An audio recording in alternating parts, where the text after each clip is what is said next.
was really all there was to the world, it really wouldn't be worth being here, would it? It is worth being here, but for one reason only: to find out what it's all about and get out.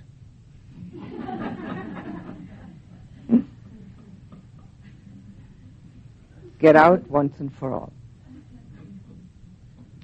But we can't do that by wishing so. We can only do it through insight. The last of the four of the heaps that we consist of is a perception, the namer, the one that says what it is.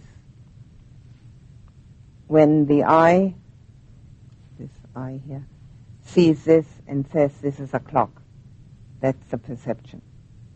Now why do we have that perception? Because we all speak English and we've been around long enough to have seen clocks.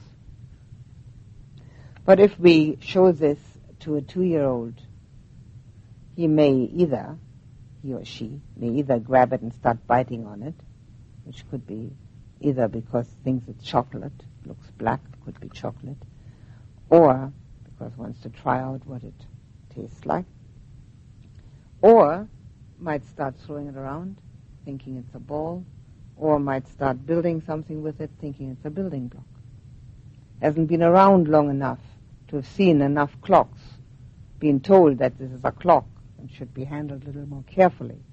So that's whatever the 2-year-old thinks it may be. Sees exactly the same thing as we do, color and shape. But it's a building block, it's not a clock. So the perception, in our estimation, so our perception is based on our environment, on our education, and also very often on our wishes and hopes. We perceive something that we were hoping for or wishing for. And because the hope and the wish was strong, we're already perceiving it. It's not even there for somebody else. It doesn't exist. So it's a very personal way of reacting. And because this perception is constantly at work to name what is happening, and very often naming it wrongly because of our inbuilt desires or our lack of discrimination, we then often blame ourselves for having been wrong or praise ourselves for having been right. Because it was my perception, of course.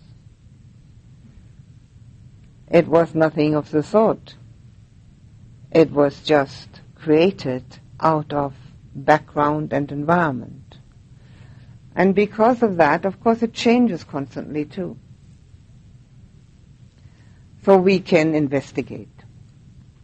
After having investigated the body, we can investigate the 4 parts of mind. And the way they work in their sequence is the sense consciousness. It's our first mode of operation. We see something, we hear something, taste, touch, or smell something, or think something. It's our first touch that we do, that sense consciousness. From that arises feeling. From that comes a perception. From that comes the mental formation. Now, I mentioned this already to you, but you may have forgotten that when you have a pain in the leg or anywhere else in the body, that you can become aware of this sequence. And this is the sequence that a human mind always operates under. There is nothing else. This is how we operate. Don't believe it, investigate it. First is the touch sensation, for instance. Then comes the unpleasant feeling. Then comes the perception which says pain, and then comes the mind which says, I don't like it, I've got to get out of this. And this is not only, of course, in the meditation. This is in daily living, constantly. Somebody says something, it not very flattering to us, doesn't sound good. Unpleasant feeling arises. The perception says, such a nasty person. And the mind says, I'll never talk to him or her again. And so we've lost a friend. What happened? Sound. That's all. That's all that happened. And if we can become aware of this sequence under which we operate, all of us, that we are subject to, and that we are constantly reacting to, because we believe that all of that is me. If we become aware of this, that it's just a phenomena which is operating, as long as we're alive, we will not be so bothered by the things we hear and see and touch and think. They're just arising and ceasing. Now this is a meditative procedure to find out about this and then use it in daily living. If, for instance, there is a thought in the meditation, or many thoughts, investigate them. Investigate their ownership, investigate their impermanence, investigate how it arose. Can you go back and see where it came from? Can you watch it disappearing? Can you resist from believing it's yours? Can you objectively observe it and watch it fall apart? Same with feeling. These are ways and means of doing insight meditation. Now, there's one word of caution. If the mind has become calm, first, insight is far more profound.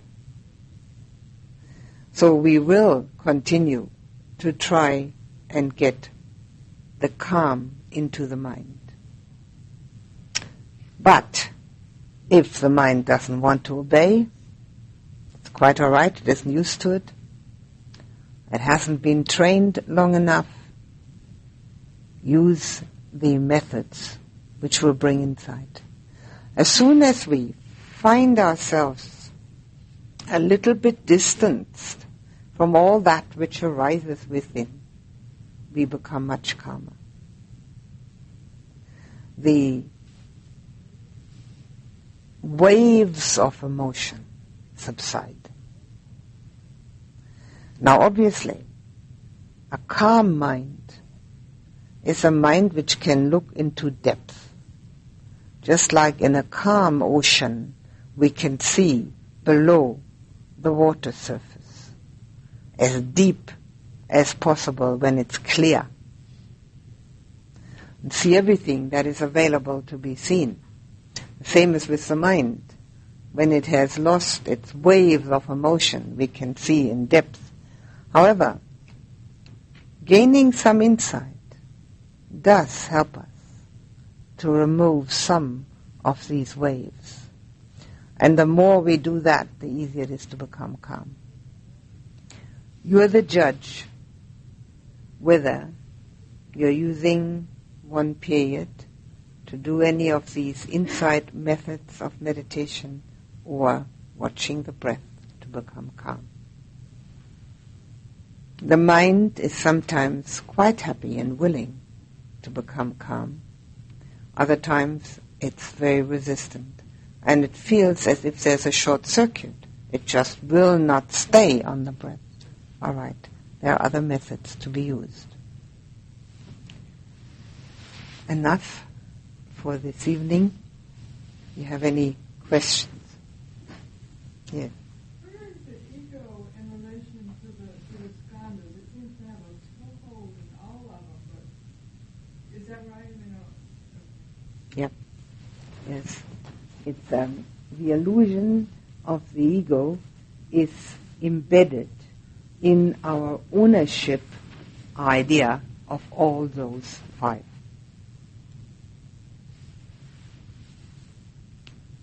What else? Anything else?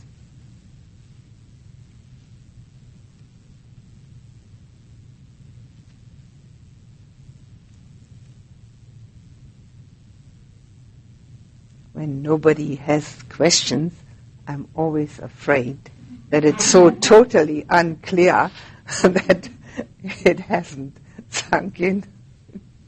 Yes. I'm not clear, so I'm not sure my question is.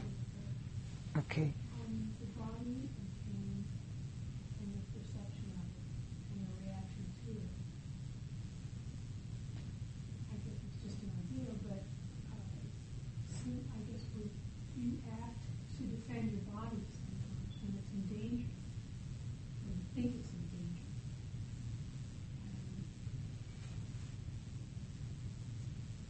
It seems like you're saying that's an illusion too. Well, that we're doing it is not an illusion, but why we're doing it is an illusion. Who are we defending?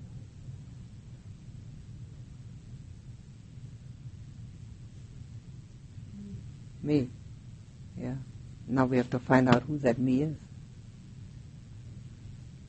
So when we go into this and find out who is this that I'm defending, we may eventually find out that it's not worth defending. Because it wasn't there in the first place. But there's nothing to believe. This is not a belief system. This is an investigation system. And the guidelines of the Buddha are always given so that we have a handle on what we can investigate. So it's always up to us to investigate as much of it or as little of it as we can handle at this time. So you investigate a bit of it. Okay?